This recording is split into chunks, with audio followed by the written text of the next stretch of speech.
Welcome back, ladies and gentlemen. And this week, I wanted to do something a little bit differently with how we're approaching editing.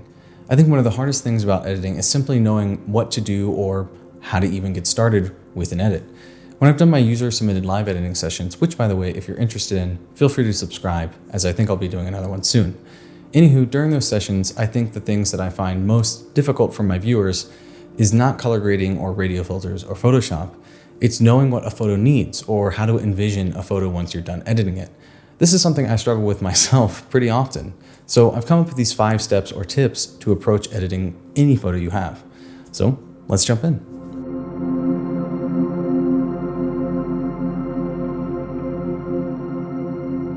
As someone who teaches editing techniques often here on this very channel, they can obviously be very important to progress in developing your skills in photography. However, no matter what level you're at, whether you're just starting out in photography or you're a guru at editing, knowing what a photo needs can be quite difficult to figure out. I still have photos sitting in my catalogs that are years old just because I don't know what to do with them. So I've been working on this. I've come up with 5 steps or questions to go through to hopefully push you through the process whenever you get to a photo that stumps you.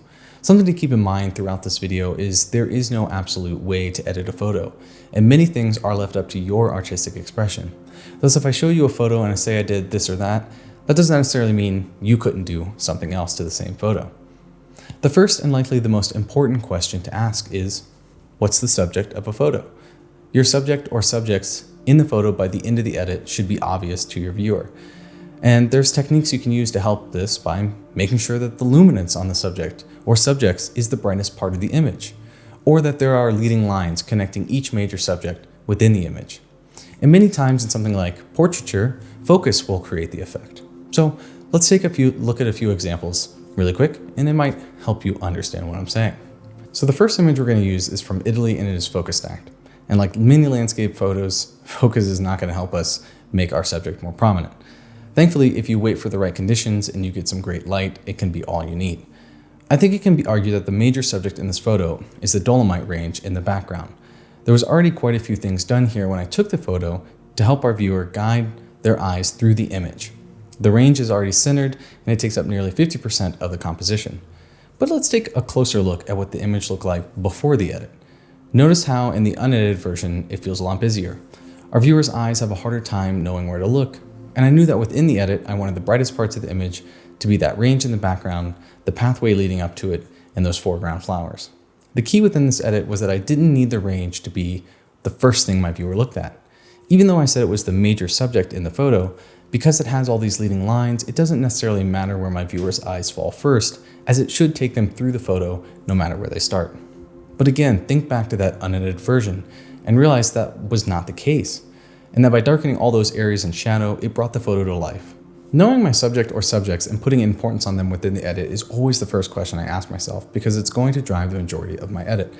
Now, before we move on to the second question, something else to realize is, what happens if my photo doesn't really have a subject and it's more of an image of an entire scene? Let's take this photo, for example. Yes, the rock in the front is pretty in your face and it takes up the majority of the frame. And you could say it is the subject, but it's not the brightest part of the image. It's actually pretty dark.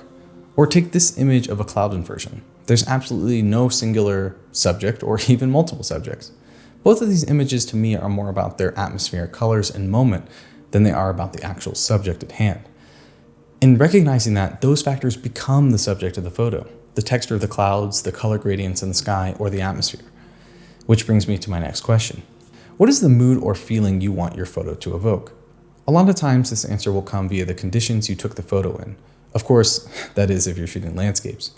If you're shooting portraits, you might have to put more emphasis in your edit to help convey these ideas. Regardless, it's important to figure out what feeling you want the viewer to see. Were the conditions foggy and atmospheric? Were they warm and vibrant like our first example? Or are they cold and blue? Here, let's take a look at 2 photos to help as examples. The first photo was taken on an overcast day in Iceland where there is very little contrast or dynamic light in the scene. It's very moody and the color palette is nearly entirely green. Compare that to this image from New Zealand. Both images have somewhat of a cold feeling to them, but besides that, they're pretty different. Notice how contrasted and textured this image from New Zealand is. And if I tried to edit this moody photo from Iceland in the same way, it just wouldn't work. If we take a look at that photo from Iceland before the edit, to see how incredibly flat the lighting was. Also, in recognizing this, and knowing the conditions when the photo was taken, I made the decision to edit to dramatize that mood. I raised the black values, I graded the colors to make those greens really pop, and overall, I just wanted more mood in the photo. Looking at your photo before the edit and making a decision on mood, saturation, colors, or style can really help you decide how you want an edit to go. The next question is to ask, what's missing? And I don't mean, what are you gonna Photoshop into your photo? I mean, if you could change conditions when you took the photo, what would you change, if anything? And asking this question and knowing the answer might help further guide you into knowing what an edit needs. So let's use another example.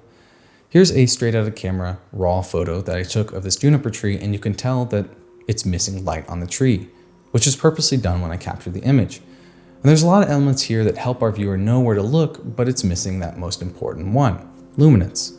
Thus, I knew within the edit that I needed to do my best to bring out more light on the tree, which I did by using a range mask. Which, by the way, if you want to see me doing that exact thing and using that technique on this photo, you can check it out here. The opposite question is also important, which is what isn't important in a photo.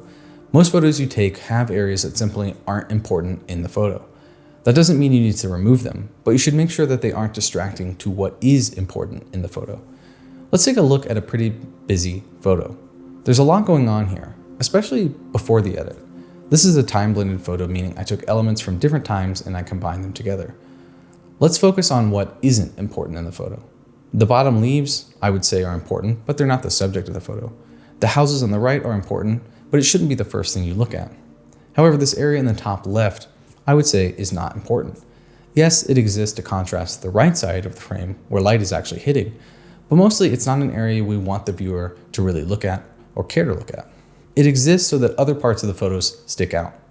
And you could edit these areas to be darker or more out of focus, or you could even crop them out. And this is really good to know when you're struggling to start an edit. By identifying areas of a photo you think are not important to the viewer, then you can start to narrow down what is important and how you want to edit it. Last but not least, what's the crop? And I haven't gotten cropping down to a science myself, but I wanted to bring this up because I'm trying to develop a better methodology, and it could probably be an entire video on its own. Sometimes a photo has a lot of options to be cropped. Let's use this one as an example. It could be 2x1, 16x9, 2x3, 4x5, and you don't lose the important parts of the photo. Even though I think ideally it should be cropped like this, the ability to recrop it depending on where I want to present it gives it flexibility. For example, I might want to print the pano, or I might want to use a more square version to post online. Many times a photo doesn't have options though, and there's really only one crop that probably works. Referring back to the first topic, what is the subject or subjects? And making sure your crop helps answer those questions is my best advice on how to crop a photo. Let's take a look at the very first example we used.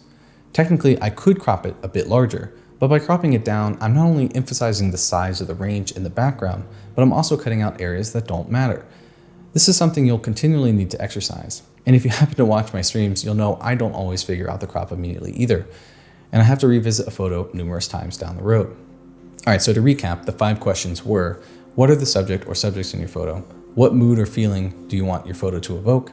What's missing in your photo? What isn't important in your photo? And lastly, what's the crop of your photo? No matter what skill you're at, I think going through these 5 steps can help guide anyone into approaching a difficult edit. Some photos are absolutely going to be easier to edit than others. Many times I have photos that I already know what I want to do with before I even get them on the computer. However, I also have photos that have sat on my computer for years that I still haven't touched because I don't know how to start them. Regardless, I hope you found this video helpful, and if you did, please give it a thumbs up, as I've been told that that helps me out the most. I'd love to know what you think down below and if this helped you, and again, thanks for watching, and I'll see you again next week. Later.